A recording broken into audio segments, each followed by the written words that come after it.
ഒരുപക്ഷെ നമ്മളെ നടുക്കുന്ന ഞെട്ടിക്കുന്ന വാർത്തകളാണ് പുറത്തു വരുന്നത്. പുലർച്ചെ വരെ, അതായത് ഇന്ന് പുലർച്ചെ 3 മണിവരെ ഈ പ്രതികളെ ചോദ്യം ചെയ്തു. ആ ചോദ്യം ചെയ്യലിൽ നിർണായകമായ വിവരങ്ങളാണ് കിട്ടിയത്. പക്ഷെ അവർ പലതും മറച്ചു വെക്കാൻ ശ്രമിക്കുന്നു. പക്ഷേ എക്സൈസ് ഇന്റലിജൻസിന് മാസങ്ങളായി അവർ ഇവരുടെ പിന്നാലെ ഉണ്ടായിരുന്നു. അങ്ങനെയാണ് എക്സൈസ് ഡെപ്യൂട്ടി കമ്മീഷണറുടെ നേതൃത്വത്തിലുള്ള സംഘം ഇവരെ കോഴിക്കോട് പന്തീരങ്കാവ് ടോൾ പ്ലാസയിൽ നിന്നും പിടികൂടിയത്.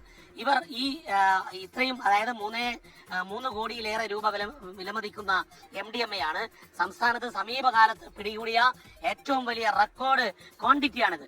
ഈ ലഹരി, ഈ MDMA വിദേശത്തേക്ക് കടത്താൻ വേണ്ടിയുള്ളതാണ് എന്നുള്ളതാണ് ഇപ്പോൾ ഏറ്റവും ഒടുവിൽ സ്ഥിരീകരിക്കപ്പെടുന്നത്. അതായത് ഈ കൊണ്ടോട്ടിയിലാണ് ഇതിലെ 1-ാം പ്രതിയുടെ വീടല്ല, അയാൾ ഓരോ ഘട്ടങ്ങളിലായി ഓരോ ഫ്ളാറ്റുകൾ എടുക്കുകയാണ്, ഈ മുഹമ്മദ് ഷഫീഖ്.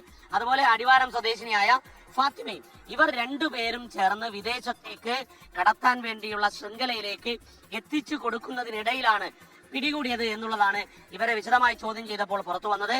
മറ്റൊരു പ്രധാനപ്പെട്ട കാര്യം, വളരെ ശാസ്ത്രീയമായാണ് ഇവർ ഈ ലഹരി മാഫിയയുടെ കുറ്റകൃത്യം നടത്തിയത്. ഇന്റർനെറ്റ് കോളുകൾ മാത്രമാണ് ഉപയോഗിച്ചത്. ഒരു തമിഴ്നാട് സ്വദേശിയുടെ സിമ്മാണ് ഇവർ ഇടപാടുകൾക്കെല്ലാം ഉപയോഗിച്ചത്. പണമിടപാടിന് ഉപയോഗിച്ചത് ചെന്നൈയിലെ ആക്സിസ് ബാങ്കിന്റെ ഒരു അക്കൗണ്ടാണ്, അതും ബിനാമി അക്കൗണ്ടാണ്. അതായത് യഥാർത്ഥത്തിൽ ഷഫീഖിന്റെയോ ഫാത്തിമയുടെയോ പേരുള്ള, ഫാത്തിമ നസ്രിയുടെയോ പേരിലുള്ള അക്കൗണ്ട് അല്ല, മറ്റൊരു തമിഴ്നാട് സ്വദേശിയുടെ അക്കൗണ്ടാണ്.